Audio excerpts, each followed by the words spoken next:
You wake up before the sun rises. The year is 1928. The sun is soft through your window. You put on your clean white shirt. Your tie is straight, your shoes are polished until they shine.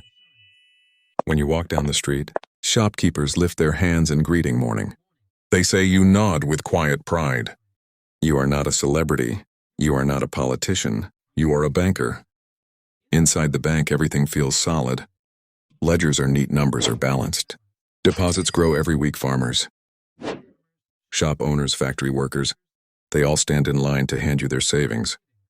Not because you are powerful, but because you feel safe. A young couple hands you a small envelope. It contains money they've saved for years for our first house. They say you smile gently. Your money is secure, you tell them. And you believe it at this point.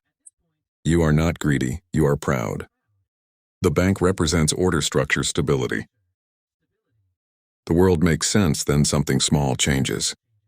A regular client asks to withdraw more cash than usual. He laughs nervously while signing the paper. Just being cautious, he says.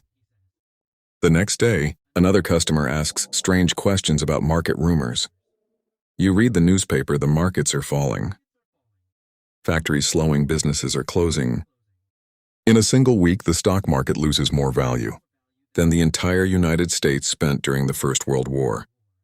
Fortunes evaporate overnight. Men who were millionaires on Monday are bankrupt by Friday. Thousands of investors, many of them are ordinary people who bought stocks on borrowed money and chasing the dream, find themselves owing more than they own. The executives hold meetings behind closed doors. They speak in calm voices. It's temporary, a correction. Nothing to worry about. You repeat those words to customers. You repeat them to yourself, because if you, the banker, look afraid, the whole town will feel it. But the numbers begin to whisper something else. Deposits slow down, withdrawals increase. And then you discover something that was always true, but never felt dangerous before. The bank does not actually have all the money people deposited. It never did. It was built on trust. On movement, on the belief that not everyone would ask for their money at once. And the trust is starting to shake. Then one morning you arrive at work, and the line outside the bank stretches down the street. People are not smiling, they are sweating, arguing, shouting. You unlock the doors and fear rushes in. An elderly couple grips your counter. We need our savings, all of it. A mother says, my children haven't eaten. A business owner demands, give me my money now. You want to help them, but you can't.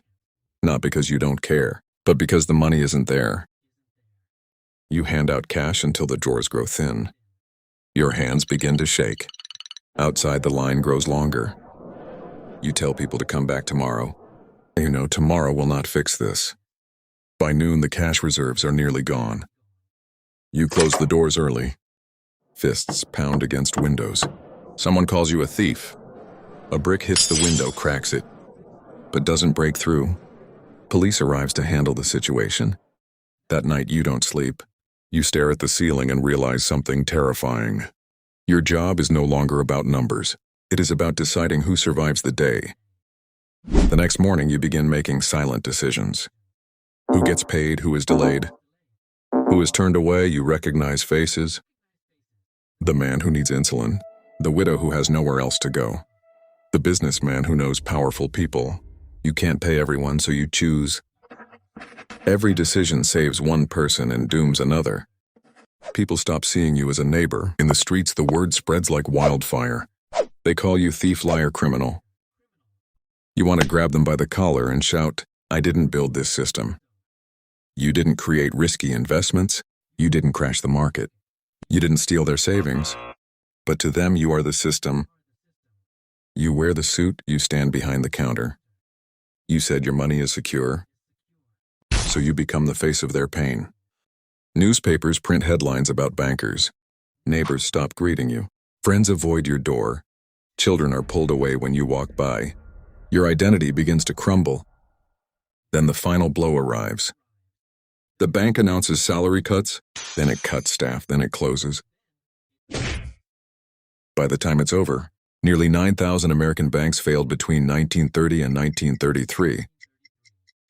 Billions in savings wiped out overnight. No insurance, no safety net. No government backstop, just gone. Your office is emptied in a single afternoon. Your savings disappear with the bank. Your title vanishes overnight. The suit you once wore proudly now feels like a costume from another life. Weeks later, in a cold morning in January, you stand in a soup line, the same line where some of your former clients stand. In front of you is the old man who once begged you for his savings. Behind you is a shopkeeper who used to tip his hat. No one says anything. You are no longer sir. You are just another man waiting for a bowl of soup. And that is when the deepest truth hits you. Money was never the real currency. Trust was when people trusted the banks. The system worked when fear replaced trust. It collapsed faster than anyone imagined. Years pass, the world slowly rebuilds. New banks open, new rules are written. New promises are made, you grow older, quieter. You find work eventually. Something modest, something far from finance. When you think back, the guilt still lingers. Not because you stole, but because you promised certainty in a world that was never certain. You said your money is secure.